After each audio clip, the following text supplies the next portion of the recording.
Hello student, today we discuss about the probability distribution formula in the unequal size of cells of any system।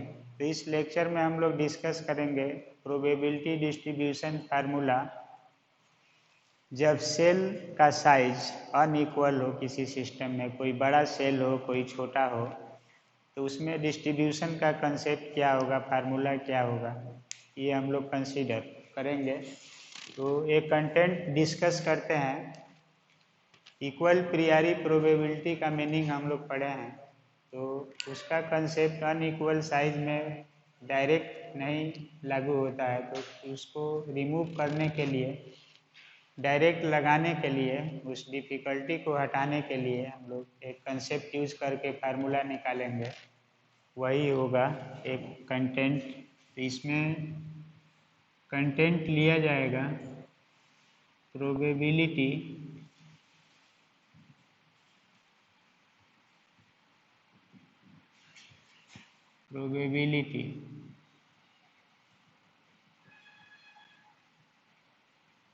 Distribution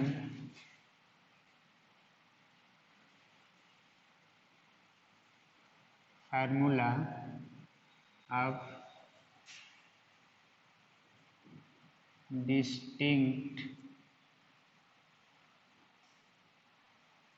और discrete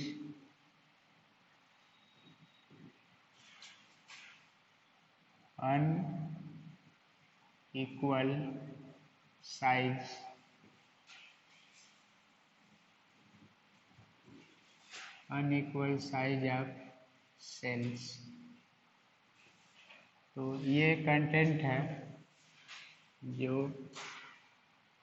एक किसी भी exam में पूछा जाता है, जिसके सिलेबस में स्टैटिस्टिकल मैकेनिक्स का प्रोबेबिलिटी डिस्ट्रीब्यूशन सिलेबस में है किसी भी यूनिवर्सिटी में। एक क्वेश्चन बनता है probability distribution formula of distinct और discrete unequal size of cells. तो इसमें देखिए, हम लोग किसी सिस्टम को ऐसे मान लीजिए कि कोई सिस्टम है एक, इस तरह से बड़ा छोटा, तो इस सिस्टम में कोई सेल है ऐसे, सपोज कीजिए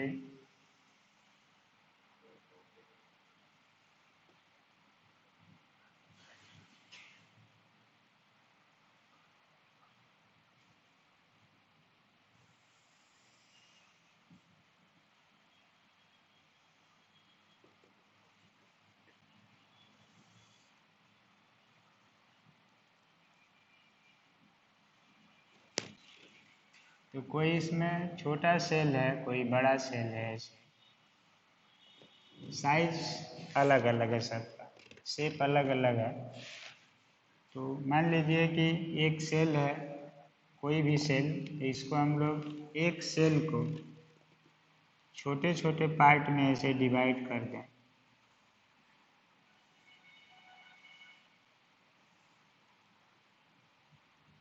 इक्वली साइज का सेल बना दें हम लोग इसको ऐसे। तो ये सिस्टम है, कोई भी सिस्टम है, मान लीजिए any system of unequal size of cells का कोई सिस्टम है। अब इसको हम लोग कंसीडर कर लिए। देखिए आप लोग, unequal size cell is divided into equal size of cells. Equal size of cells मान लीजिए कि G1 है, G2 है, इस तरह से लिया जाएगा। तो हम लोग इसको कंसीडर करेंगे। तो ये इक्वल साइज ऑफ सेल में एक किसी भी एक पर्टिकुलर को हम लोग मान लेते हैं ये इक्वल साइज में इसको डिवाइड कर दिया गया। बाकी कोई बड़ा है कोई छोटा है, अलग अलग साइज में है। तो हर स्टेट में अगर पार्टिकल को हम लोग थ्रो करते हैं, इसमें डिस्ट्रीब्यूट कराना चाहते हैं कहीं से, तो सबका प्रोबेबिलिटी सेम नहीं आएगा। साइज अलग होने से इक्वल प्रियरी प्रोबेबिलिटी नहीं लग पाएगी। तो इसको इक्वल प्रियरी प्रोबेबिलिटी का कंसेप्ट लगाने के लिए ये मान लिया जाता है कि अनइक्वल साइज ऑफ सेल्स में से कोई एक सेल को हम लोग इक्वल साइज में डिवाइड कर लिए और इसमें प्रोबेबिलिटी का कंसेप्ट यूज करते हैं, तो जनरल फार्मूला मिलता है। तो यहाँ पर हम लोग कंसीडर करेंगे, देखिए,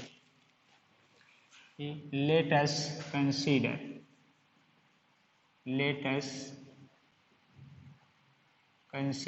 ए system of unequal size of cells in which a large number of particles, मान लेंगे n, are allowed to distributed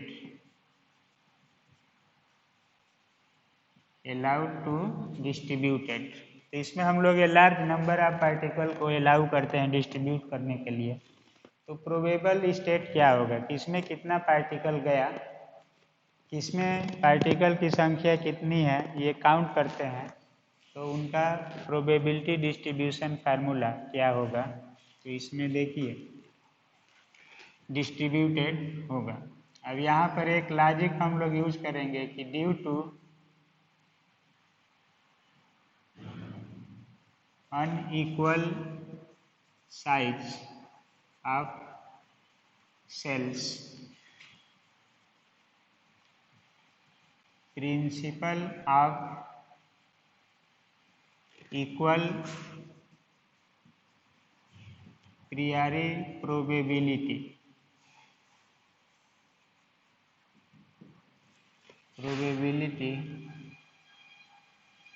cannot be directly hold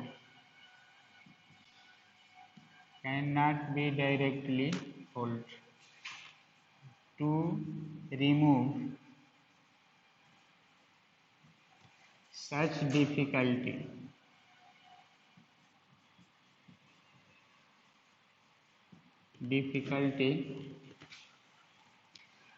are applied, मतलब इसका मीनिंग है कि इस डिफिकल्टी को हटाने के लिए, अर्थात principle of equal priori probability लगाने के लिए हम लोग क्या करेंगे, तो to remove such difficulty we let, हम लोग मान रहे हैं, वी लेट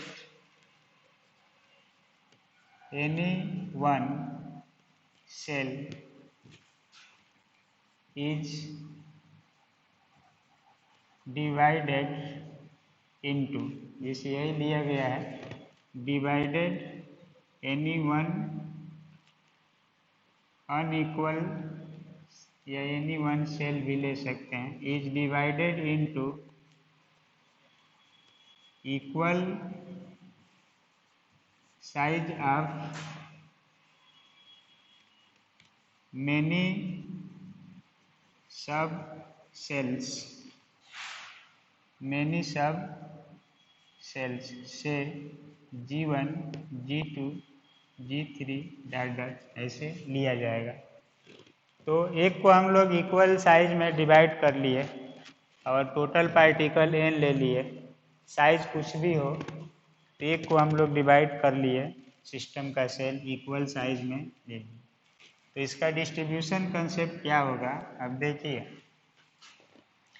यहाँ पर हम लोग एक टर्म अगेन लेट, यहाँ मान रहे हैं हम लोग कि n1, या इसको हम लोग ले लेंगे, n का मतलब है total, particles A1 plus A2 plus A3 plus dot dot AK equal to I equal to 1 से K AI और ये बताएगा एरिया। अब इसको हम लोग ये कंसीडर कर लिए कि इसका नेचर कैसा है और हम लोग इसमें जो प्रिंसिपल है उसको अप्लाई नहीं कर पा रहे हैं, तो एक सेल को आइडिया अपना लगाने के लिए, सिस्टम को डेवलप करने के लिए, किसी एक को हम लोग इक्वली प्रोबेबल बनाने के लिए सेम साइज में डिवाइड कर लिए। तो देखिए इसका यहाँ पर हम लोग लेंगे कि जो एरिया है इस का A1 है, A2 है, A3 है, A4, इसी तरह से AK तक जाएंगे हम लोग। तो ये बताएगा एरिया और ये रहेगा कांस्टेंट। टोटल एरिया का सम है। सभी सेल का एरिया अलग अलग होगा लेकिन सबका सम क्या रहेगा? कांस्टेंट। सिस्टम है एक, इस सिस्टम से बाहर नहीं सोचना है हमको, इसी को सोचना है, लेकिन इसके अंदर की चीज़ें अनइक्वली डिवाइडेड है, तो उसमें इक्वल प्रियरी प्रोबेबिलिटी लगाने के लिए हम लोग किसी एक को इक्वली डिवाइड कर रहे हैं। तो एरिया कांस्टेंट रहेगा, हर सेल का अलग अलग होगा। अब ये है G1, G2, G3, G4 dot dot GK, ये होगा sub cells of equal area. Equal area के सब सेल होंगे। इसी तरह से N1 plus N2 plus N3 plus dot dot NK का मतलब होगा समेशन I इक्वल टू 1 से K NI equal to N का मतलब total number of particles, total number of particles इतना इसमें होंगे। तो ये कुल n के इक्वल होगा total number of particle. Cell first में N1 जाएगा, N2 N3 के सेल में NK जाएगा, तो ऐसे टोटल पार्टिकल लिया जाएगा। अब जो हम लोगों का बेसिक नॉलेज है अबाउट प्रोबेबिलिटी उसको देखते हैं। देखिए इसमें अगला जो कंसेप्ट हम लोगों का होगा कि मान लेंगे कि, देखिए एक और चीज़ पढ़े हम लोग, माइक्रो स्टेट्स का मीनिंग होता था m का पावर n, यानी ये था सेल का पावर पार्टिकल। कितने माइक्रो स्टेट बनेंगे इससे निकलेगा। तो यहाँ पर देखिए ये होता है let N1 particle is fall in the cell, fall in the cell G1, then total micro states of distribution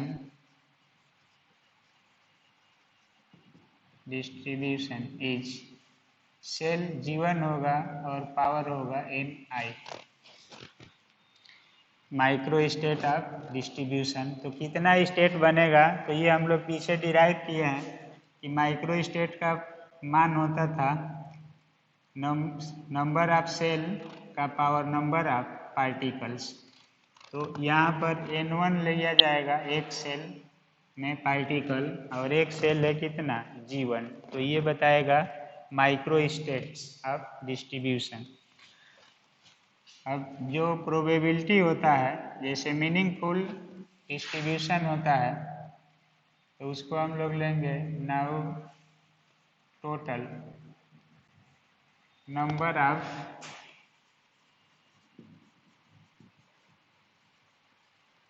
distribution veg will be. तो इस सेल के लिए हम लोग मान लेंगे कि W1 है डिस्ट्रीब्यूशन।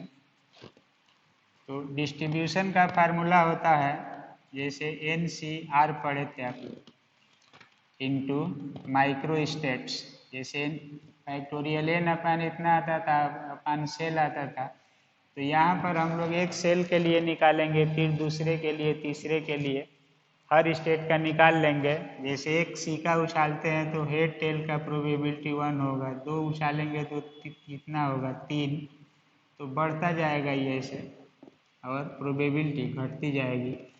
तो उसी तरह से निकालेंगे हम लोग। तो यहाँ पर NCR है इनटू माइक्रो स्टेट्स, कितने माइक्रो स्टेट्स बनते हैं, तो ये हो जाता है फैक्टोरियल n, टोटल पार्टिकल्स होता है फैक्टोरियल n। तो NCR लेंगे, यहाँ पर ये कैपिटल N है, तो यहाँ पर हो गया factorial n upon factorial n minus n1। हर स्टेट में पार्टिकल इतना होंगे, तो ये होगा फैक्टोरियल, ऐसे लिया जाएगा factorial n1 factorial n minus n1 और इनटू G1 का पावर n1, ये सेल है, तो ये कुल माइक्रो स्टेट की संख्या इतना होगी, और ये मीनिंगफुल अरेंजमेंट है। तो टोटल पार्टिकल लिया गया है n में से एक सेल में n1 पार्टिकल ले लिया गया, तो शेष पार्टिकल बचेंगे n माइनस n1। जैसे आप लेते हैं NCR, तो factorial n upon factorial r n minus r। तो एक सेल में r के स्थान पर n1 पार्टिकल है, और टोटल पार्टिकल हो गया n माइनस r।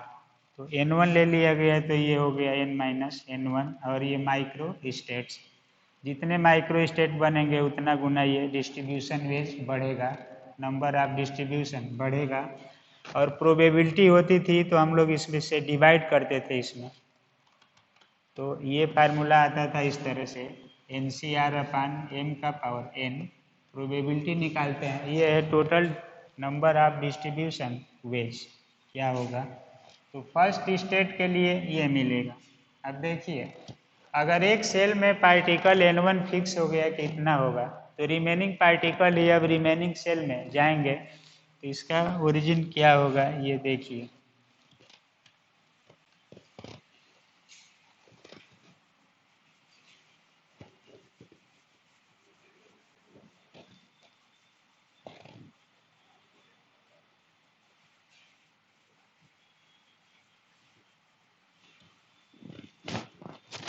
तो इसमें जो रिमेनिंग टर्म होगा वो मिलेगा इसी तरह से, देखिए, for n2 particle in cell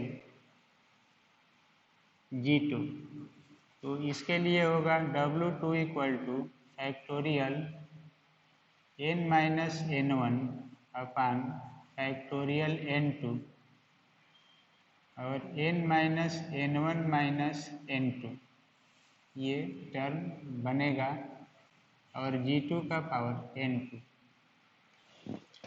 तो देखिए, जब n में से n1 पार्टिकल फिक्स हो गया, तो अब रिमेनिंग पार्टिकल बचा n माइनस n1, जिसमें से n2 पार्टिकल r के स्थान पर ले लिया गया ये, तो अब इसमें बचा n minus n1 minus n2, और सेल का डिस्ट्रीब्यूशन ये हो। इसी तरह से सीरीज बनाते हैं, n3 पार्टिकल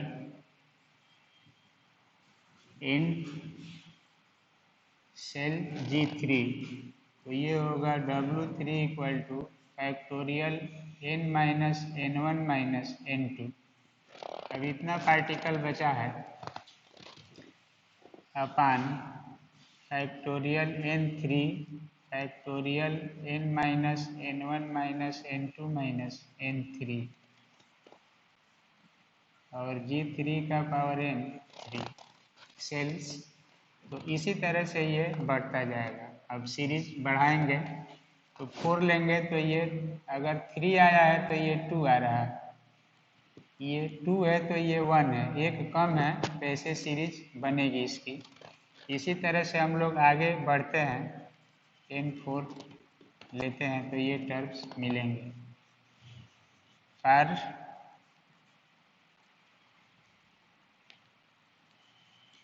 n के पार्टिकल्स एंड g के सेल, तो ये हो जाएगा w के equal to factorial n minus n1 minus n2। इसी तरह से ये टर्म आगे बढ़ेगा तो ये होगा n के माइनस 1 अपान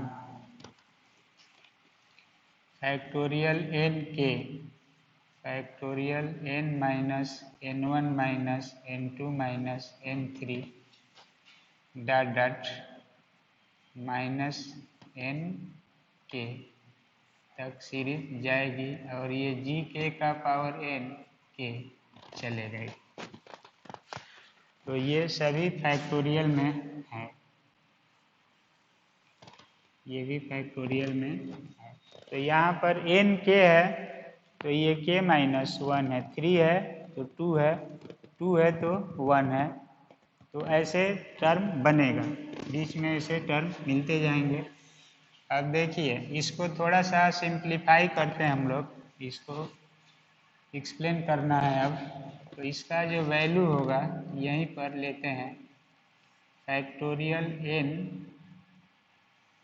और minus n1 minus n2 minus मान लीजिए डॉट डॉट n के माइनस 1 इतना है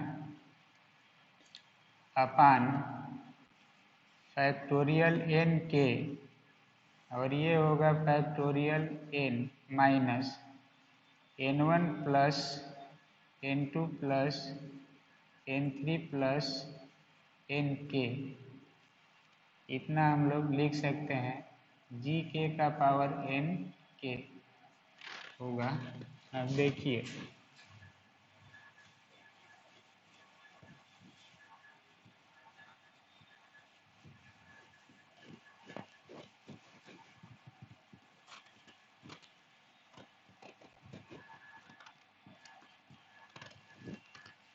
अब एक मीनिंग यहाँ पर लेंगे हम लोग कि n1 plus n2 plus n3 plus nk equal to था फैक्टोरियल n इक्वल टू या i इक्वल टू 1 से k n i equal to था n।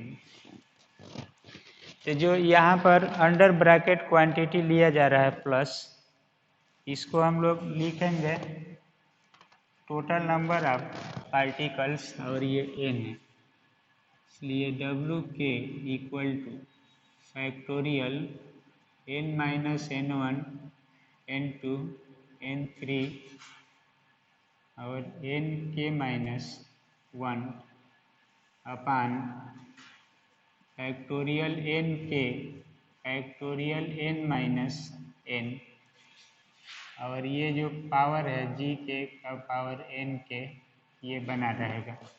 अब अगला जो मीनिंग है फैक्टोरियल 0 हो जाएगा तो इसकी वैल्यू हो जाएगी n minus n1 minus n2 n के माइनस 1 अपान फैक्टोरियल n के फैक्टोरियल 0, तो फैक्टोरियल यहाँ पर n minus n equal to factorial 0 1 हो जाएगा, और ये g के का पावर n के मिलेगा इतना। तो इस वैल्यू को हम लोग अरेंज करते हैं और देखिए ये सब टर्म बाय टर्म मिलेगा। Now total number of distribution wedge in the whole system is expressed as whole system के लिए एक्सप्रेस होगा। तो यहाँ पर W इक्वल टू आएगा, एक मेथड W1 है, W2 है, W3 है, डॉट डॉट, इसी तरह से लास्ट में W की वैल्यू आ रही है। अब देखिए W1 का मान मिला है ये, W2 का मान मिला है ये, W3 मिला है, W के जनरली मान मिला है इसे। तो इसको हम लोग सॉल्व करते हैं। तो यहाँ से W1 के स्थान पर उसकी वैल्यू आया है, ये ले लेंगे इनटू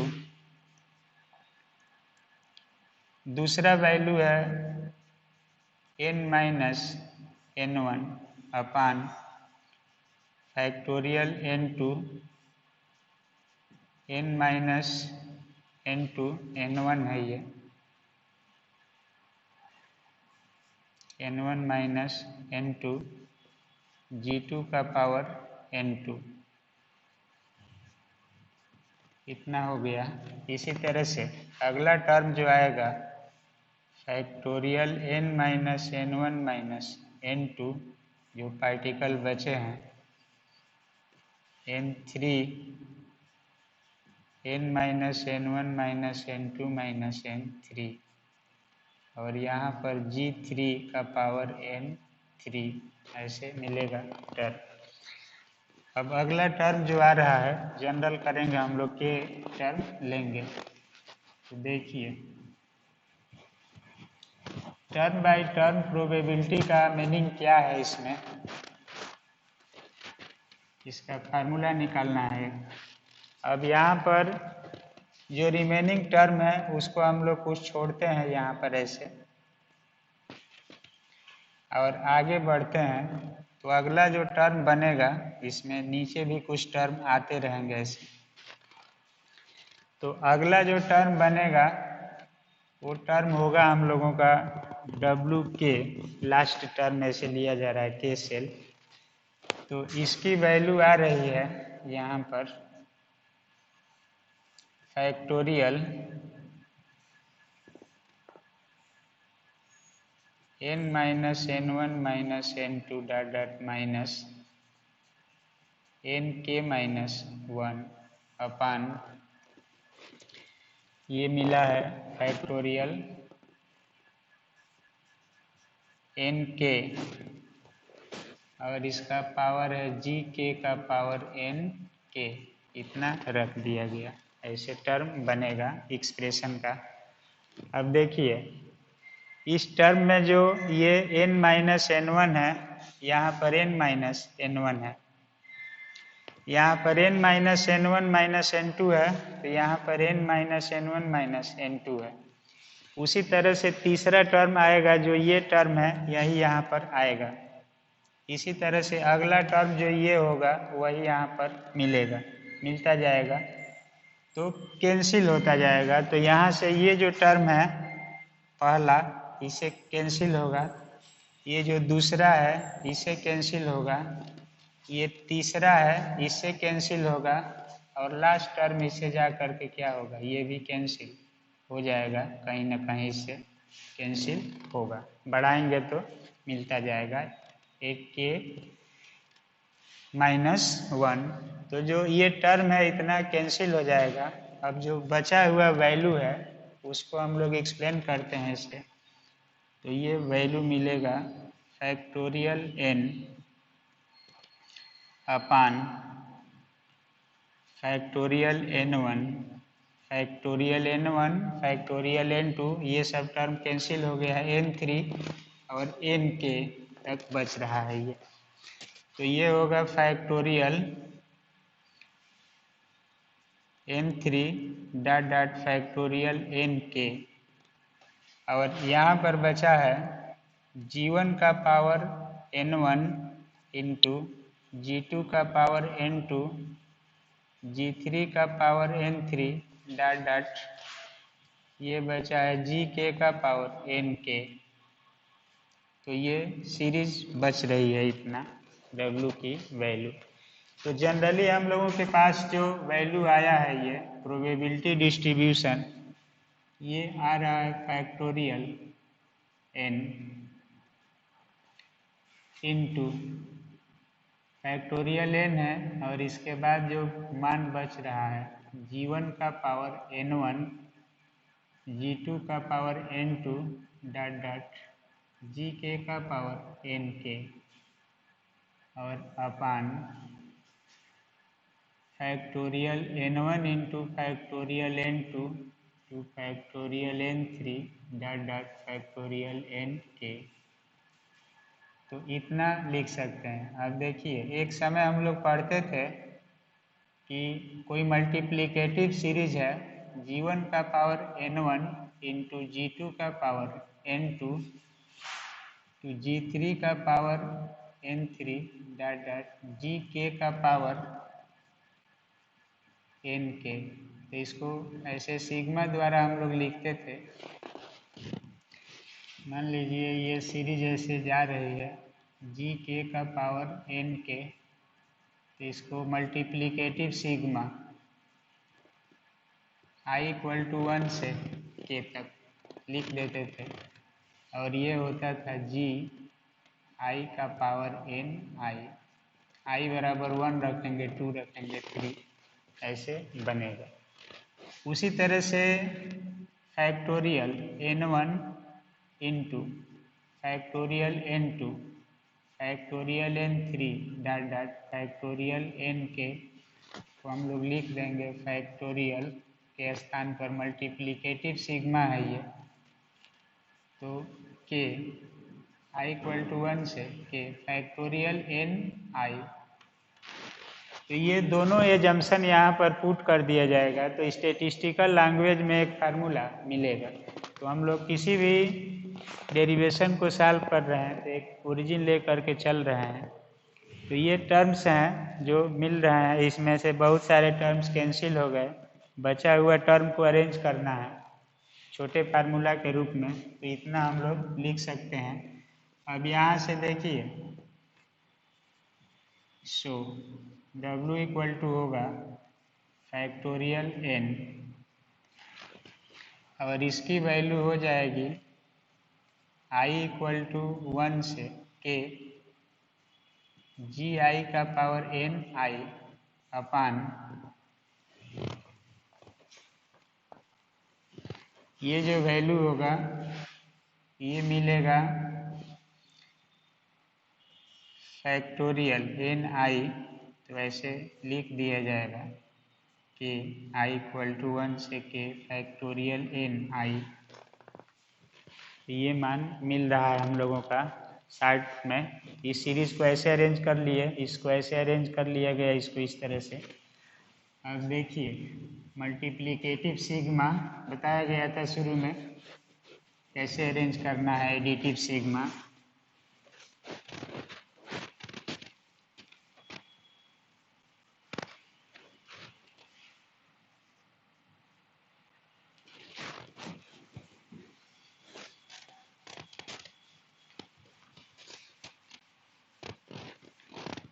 अब देखिए, आप इस फार्मूला को सिंपली ऐसे लिखा जाता है।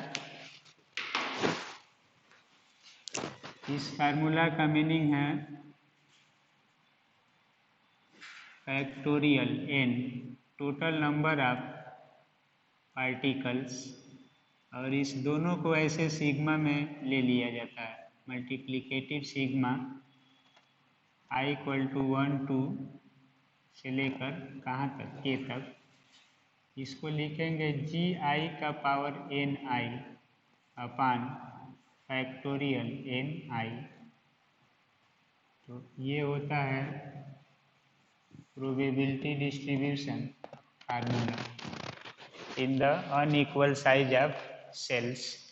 तो इसमें G1 फर्स्ट सेल है, उसमें पार्टिकल N1 है, तो इसे निकलेगा। क्वेश्चन कैसे बनते हैं, तो एक तो डिराइव करने के लिए ही पूछ दिया जाता है हर साल, और कभी न्यूमेरिकल दिए जाते हैं इस पर। तो कैसे सॉल्व होंगे ये हम लोग एक्सप्लेन करेंगे। तो ये कहलाता है, देखिए, this is called general formula of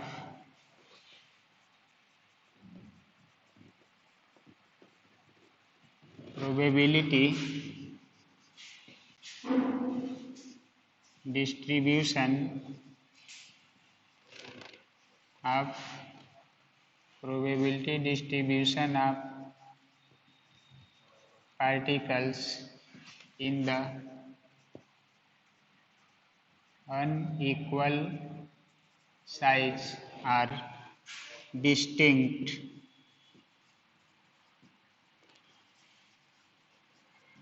states of the system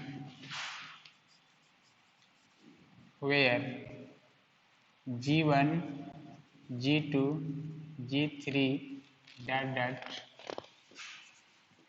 are unequal size cells, N1, N2, N3 are particles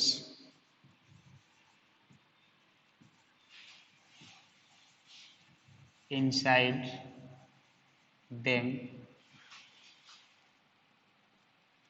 and n equal to total particles हैं ये n। तो क्वेश्चन में दिया रहेगा कि एक स्टेट में 2 पार्टिकल जा रहे हैं, दूसरे में इतना पार्टिकल जा रहे हैं, अलग अलग सेल होगा, तो ये टर्म्स आएंगे। अगर ये N1 G1 का कंसेप्ट न लिया जाए, तो इक्वल साइज का कर दिया जाए सभी पार्टिकल को, तो उस समय डिस्ट्रीब्यूशन अलग अलग मिलेगा, तो ये टर्म आएगा। अब यहाँ पर देखिए, इसमें हम लोग ले लेंगे कि इफ, एक टर्म यहीं पर ले लेते हैं कि if considered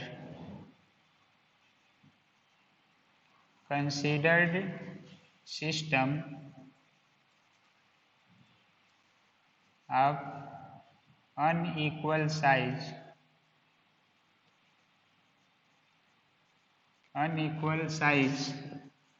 is taken as equal size of cells, then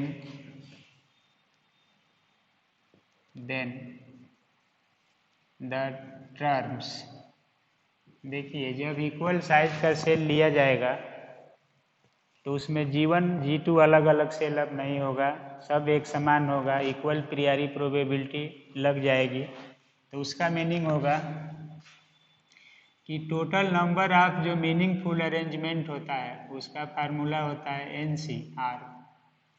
तो NCR का मतलब है factorial n upon factorial r और n माइनस r। तो जब इक्वल साइज का सेल कर दिया जाएगा तो ये डिस्ट्रीब्यूशन वेज होगा, और इसका प्रोबेबिलिटी आता था तो हम लोग इसमें भाग देते थे माइक्रो स्टेट से, 2 का पावर n 1 अपान 2 का पावर n, तो ये डिस्ट्रीब्यूशन वेज है। तो इसमें जो ये टर्म आ रहा है जी सेल का कंसेप्ट नहीं रहेगा, अब ये टर्म ही केवल बचेगा और ये बचेगा, तो total number of distribution ways का मीनिंग हो जाएगा कि कितना होगा। तो देखिए ये मिलेगा, देन द टर्म G1 का पावर N1, G2 का पावर N2 Gk का power Nk are removed and remaining terms are taken। तो इसको रिमूव करा देते हैं, रिमेनिंग जो टर्म बच रहा है इसमें उसी को कंसीडर करते हैं, and remaining terms are taken as। तो देखिए ये हो जाएगा फैक्टोरियल। अब इसको हटा दिया जाएगा तो यही बचेगा factorial n upon i equal to 1 से k, और ये बचेगा फैक्टोरियल n i। तो इतना लिख सकते हैं इस फार्मूला को, इतना के इक्वल होगा। तो ये इक्वल साइज होने पर यही फार्मूला लगेगा, और जब साइज अनइक्वल होगा तो ये लगेगा।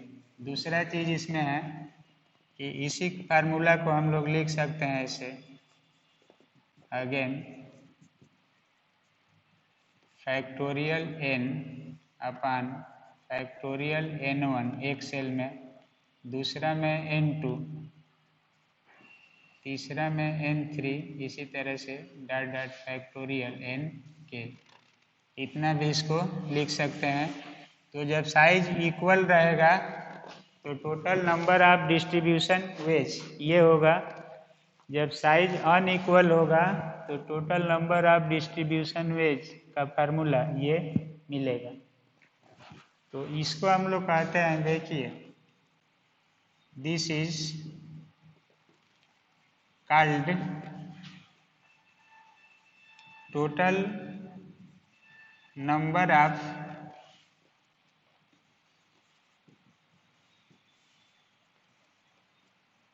distribution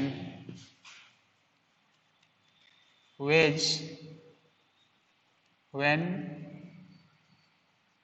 equal size cells are exist in the system. It is also called thermodynamic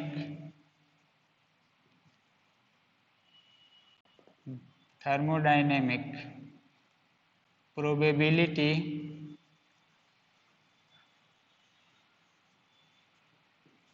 of distribution। Distribution की प्रोबेबिलिटी भी कहलाती है डिस्ट्रीब्यूशन। एंड तो इतना देखिए, इसमें मीनिंग एक्सप्लेन करना है और कुछ। तो ये थर्मोडायनेमिक प्रोबेबिलिटी ऑफ डिस्ट्रीब्यूशन कहलाता है, ये डिस्ट्रीब्यूशन प्रोबेबिलिटी। और ये जो होता है factorial n factorial r n minus r 1/2 का पावर n, ये थर्मोडायनेमिक प्रोबेबिलिटी कहलाता है। और ये थर्मोडायनेमिक प्रोबेबिलिटी डिस्ट्रीब्यूशन कहलाता है। कन्फ्यूजन ना हो, दोनों का मीनिंग अलग अलग है। तो ये थर्मोडायनेमिक प्रोबेबिलिटी है, और ये थर्मोडायनेमिक प्रोबेबिलिटी डिस्ट्रीब्यूशन का मीनिंग है इसका। It is also called thermodynamic probability of distribution, ये होगा। तो थर्मोडायनेमिक प्रोबेबिलिटी को इस रूप में अरेंज करते हैं, total number of particles cell 1 में कितना गया, सेल 2 में, सेल 3 में कितना गया, डिवाइड कर देंगे तो मिलेगा प्रोबेबिलिटी डिस्ट्रीब्यूशन वेज कुल कितना हुआ। तो इसमें जब हम लोग डिस्कस कर रहे हैं कि थर्मोडायनेमिक प्रोबेबिलिटी का कंसेप्ट क्या होगा, जब साइज अनइक्वल होगा तो उस कंडीशन में सेल, फर्स्ट सेल में कितने पार्टिकल गए, सेकंड में कितने जाएंगे, तो ये फार्मूला से सॉल्व होगा। क्वेश्चन कैसे आते हैं अब हम लोग उसका जिक्र करेंगे इस फार्मूला से। तो इसको हम लोग जनरल फार्मूला कहेंगे, probability distribution of particles in the unequal size at distinct state. मतलब डिस्टिंक्ट का मतलब अलग अलग, विविक्त अलग अलग हो, हर सेल की कैपेसिटी अलग अलग हो, उसी को कहा जाता है डिस्टिंक्ट। यानी अनइक्वल साइज होगा तो एरिया अलग होगा, उसमें पार्टिकल रहने की कैपेसिटी अलग होगी, उसी को कहा जाता है distinct state of system. G1 G2 उसका अनइक्वल साइज सेल होगा, N1 N2 उसमें पार्टिकल डिस्ट्रीब्यूट होगा, और n होगा टोटल पार्टिकल। अब सिस्टम को अगर अनइक्वल से इक्वल साइज का ले लेते हैं हम लोग, तो उसमें टर्म जो ये रहता है नहीं आएगा, क्योंकि यही डिफर कर रहा है सेल अलग अलग, तो ये हट जाएगा, रिमूव हो जाएगा। तो रिमेनिंग टर्म्स जो होगा ये फार्मूला को बना देगा इस रूप में कि ये कितना फार्मूला आ रहा है। अब इसको हम लोग मल्टीप्लिकेटिव सीरीज है इस रूप में लिख सकते हैं अलग अलग, या इसी को सिग्मा के रूप में लिया गया है इसे। तो इसको कहा जाता है total number of distribution ways. इतने तरह से किसी चीज़ को डिस्ट्रीब्यूट किया जा सकता है when equal size cells are exist in the system. It is also called thermodynamic probability of distribution. तो थर्मोडायनेमिक प्रोबेबिलिटी ऑफ डिस्ट्रीब्यूशन है, इसकी इस प्रोबेबिलिटी का मान एक से अधिक हो सकता है, कितना भी हो सकता है, लेकिन जो प्रोबेबिलिटी है ये हमेशा एक से कम आती है, ये या मैक्सिमम 1 हो सकती है, लेकिन इसकी वैल्यू थर्मोडायनेमिक डिस्ट्रीब्यूशन प्रोबेबिलिटी की वैल्यू 1, 2, 3, 4 कुछ भी हो सकता है। ये बाउंडेड नहीं है कि 1 तक ही जाएगी, लेकिन इसकी बाउंड्री है कि ये 1 तक ही। तो ये प्रोबेबिलिटी है और ये प्रोबेबिलिटी डिस्ट्रीब्यूशन फार्मूला है, कितने तरह से डिस्ट्रीब्यूट करा सकते हैं, कितने डिस्ट्रीब्यूशन की प्रोबेबिलिटी अधिक से अधिक बन रही है, तो ये टर्म लिया जाता है, एक फार्मूला है। अब इस टॉपिक का हम लोग मीनिंग एक्सप्लेन करेंगे और किसी क्वेश्चन को लेकर के सॉल्व करेंगे। और थर्मोडायनेमिक प्रोबेबिलिटी डिस्ट्रीब्यूशन और ऑर्डिनरी प्रोबेबिलिटी डिस्ट्रीब्यूशन का क्या मीनिंग होगा, ये भी रिलेशन देखेंगे।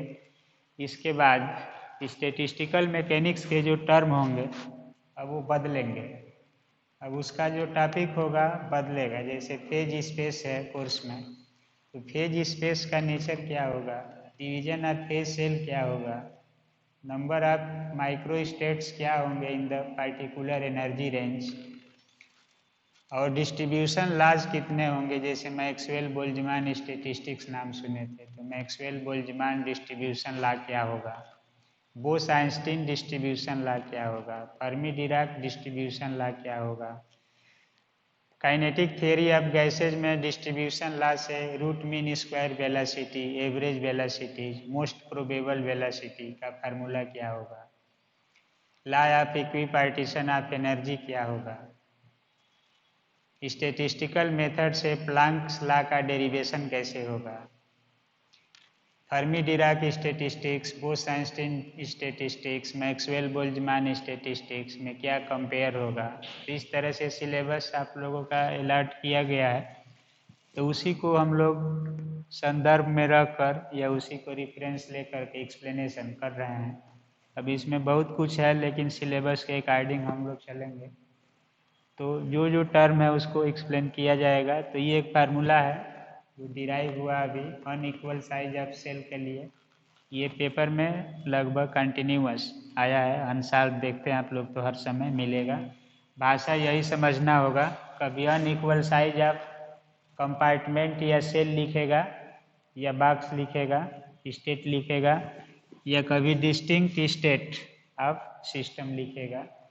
तो इससे विचलित नहीं होंगे आप लोग, सबका मीनिंग एक ही है कि कोई सिस्टम अगर particularly unequal size of cell में डिवाइड कर दिया जाता है, तो एक सेल का यहाँ मीनिंग है G1 और उसमें कितने पार्टिकल हैं उसका मान है N1, और ये N1 पार्टिकल है, फैक्टोरियल डिवाइड है, ये टोटल नंबर ऑफ पार्टिकल्स हैं। तो इस डेरिवेशन में 3 चीज़ आया है, टोटल पार्टिकल दिया रहेगा, सेल की संख्या दिया रहेगा, नंबर ऑफ पार्टिकल एक सेल में कितना है ये दिया रहेगा। तो इस फार्मूला का यूज करके हम लोग बना सकते हैं कि how many number of distribution ways in the such restrictions, इस रेस्ट्रिक्शन से कितने हमारे पास डिस्ट्रीब्यूशन वेज हो सकता है, ये सब यूज होंगे Maxwell Boltzmann statistics, Fermi Dirac statistics का डिस्ट्रीब्यूशन लॉ और बोस आइंस्टीन का डिस्ट्रीब्यूशन लॉ में ये अप्लाई होते हैं यही मैकेनिज्म, लेकिन फार्मूला उनका अलग अलग आएगा। कोई कहता है कि एक सेल में 2 पार्टिकल नहीं रह सकता है, कोई कहता है कि एक सेल में कितना भी पार्टिकल रह सकता है। तो ऐसे ऑब्जेक्शन के कारण जो होगा फार्मूला बदलेगा, लेकिन उसका भी जो असली स्वरूप है इसी तरह से डिस्कशन में लाया जाएगा कि कोई भी सिस्टम है, जैसे 2 इलेक्ट्रॉन का डिस्ट्रीब्यूशन कराना है तो 2 electrons can not exist in the same quantum state, Pauli exclusion principle कहती है। तो 2 इलेक्ट्रॉन्स को हम लोग एक साथ नहीं रह सकते हैं, तो एक सेल में एक ही इलेक्ट्रॉन रहेगा तो उसका डिस्ट्रीब्यूशन आइडिया अलग होगा। अगर एक सेल में मान लीजिए फोटान है तो कितना भी फोटान एक सेल में रह सकता है, कि फोटान लाइट है और वेव के रूप में चलता है, तो एक वेव जो है दूसरी वेव है सेम फेज में चल रही है, तो ये एक साथ कितना भी वेव या फोटान्स रह सकते हैं। तो ये आगे मीनिंगफुल जो एक्सप्लेनेशन होगा इस थियरी का, अभी तो मैथमेटिकली इसको हम लोग देख रहे हैं कि कैसे टर्म्स बने हैं, फिजिकली कैसे ये अप्लाई होंगे, ये सब लास्ट यूनिट में मिलने लगेगा सब चीज़, लास्ट में एप्लीकेशंस होंगे। तो डिस्ट्रीब्यूशन का साइंस में रोल क्या है ये सब आके मिलेंगे, एक्सप्लेन करेंगे। पहले इसको ओरिजिनेट करना है कि कौन सा फार्मूला किस के लिए डिराइव किया गया है, तो उसमें से कुछ ही है फार्मूला, 2-4 आप लोगों के कोर्स में है। अभी स्टेटिस्टिक्स जितना आप मैथमेटिक्स पढ़ते हैं उतना ही स्टेटिस्टिक्स का भी डेवलपमेंट किया गया है, उतना ही पेपर स्टेटिस्टिक्स पढ़ने वाले भी ग्रेजुएशन में देते हैं। तो ये भी एक ब्रॉड साइंस की ब्रांचेज है, मैथमेटिकल टर्म को सॉल्व करने के लिए मैथमेटिक्स है, वो भी साइंस को सॉल्व करने के लिए है। तो सारी चीज़ें कहीं ना कहीं जुड़ेगी व्यवहारिक से और आपके सिस्टम को सिंप्लीफाई करने में मदद करती है। तो एक ये फार्मूला है जिसका कंटेंट लिया गया अनइक्वल साइज ऑफ सेल्स। तो अगला प्रॉपर्टीज़ का हम लोग अगले लेक्चर में एक्सप्लेन करेंगे। इस लेक्चर में इतना ही हम लोग एक्सप्लेन किए कि कोई पार्टिकुलर सिस्टम है जिसको अनइक्वल साइज के छोटे छोटे सेल में या बॉक्स में या कंपार्टमेंट में डिवाइड कर दिया गया, तो उन सेल में लार्ज नंबर ऑफ पार्टिकल को डिस्ट्रीब्यूट कराया जाएगा।